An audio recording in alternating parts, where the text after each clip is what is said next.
Hi, Dennis Clark here from the Dennis Clark Golf Academy in Naples, Florida. I was looking at a couple of golf swings here and I thought I'd share these with you that are actually quite interesting.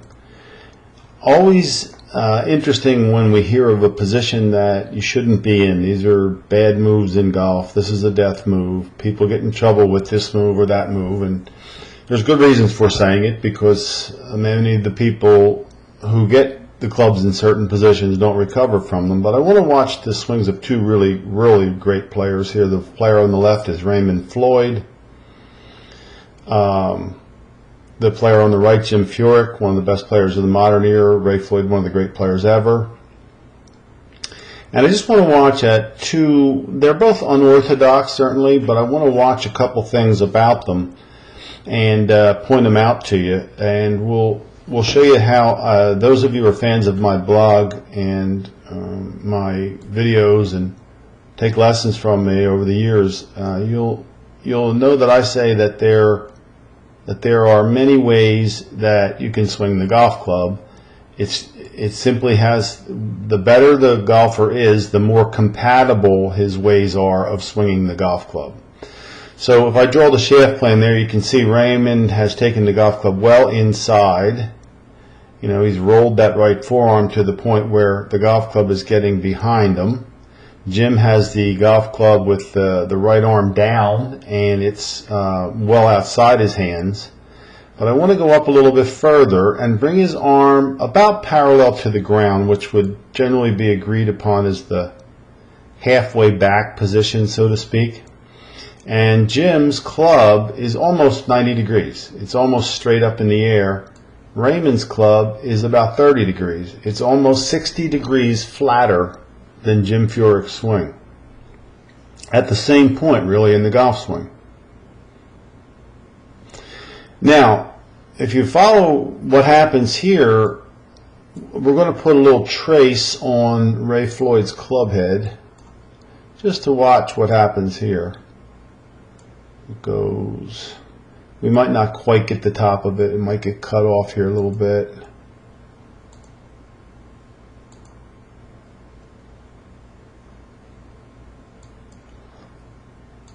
Okay, so there's his loop. So he went from really laid off or flat of where his hand plane was. If you watch here, watch his hands, they go almost straight up vertically. The club is completely in a different plane than his left arm there. Now he gets it to the top, and it's right on the plane of his left arm. But he looped the club all the way from here to there. Now Jim does just the opposite. His club doesn't loop at all going back. It goes straight up in the air, and now we're going to put a little loop on his club.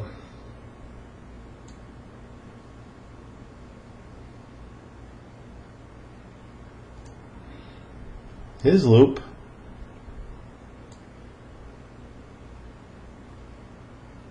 is coming down.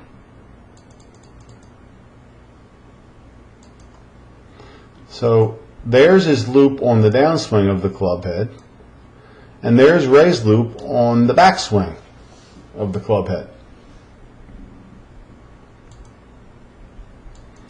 So the moral of the story again is there's a lot of ways to skin this cat. Now Raymond pulls the club pretty far straight down in front of him. Jim gets the club, for one of the reasons he does is stand so scary close to the golf ball. I don't think, other than possibly a guy named Don January that used to play years ago, I've never seen anyone stand closer. But chest and hips almost completely facing the target, and his elbow probably as far behind him as any great player that you'll see. Raymond does this a little bit differently in the fact that, and my cat likes this video too, his elbows are more out in front of him. He's a little bit less turned through, but impact again is perfect. I mean, if you come back and you watch Jim here with that rather unorthodox move, club is a lot more vertical than where he started. Arm behind him, body clearing. He's got that habit of looking out in front of the ball like David Duval and Robert Allenby does. Raymond pulls the club down, so his loop is pretty much straight down. When he comes down, the club head is almost traveling vertically, Jim comes down. He's got the club head traveling like this to get it back on plane. But what's the moral of the story? Great players get the club back to the golf ball. They have an infinite variety of ways based on the way they're set up, the way they take it back, the way they hold it, the position of the face at the top. But they get the golf club down consistently to the golf ball. We don't know what shot either one's hitting here, where the target is. That's not the point of this video. The point is to show you how very different, how very unique these two signature swings are, and how they both produce world-class results. So I wouldn't go so far as to say you can take the club back however you want, but I would go so far as to say if the backswing is a totally ingrained habit, your teacher can work with you on ways to adapt to that backswing to get the club down to the ball. You can't simply cherry pick or willy-nilly this. You have to be selective about what's going to match your club face, your plane, and your position. But you couldn't do it much differently than this, that's for sure.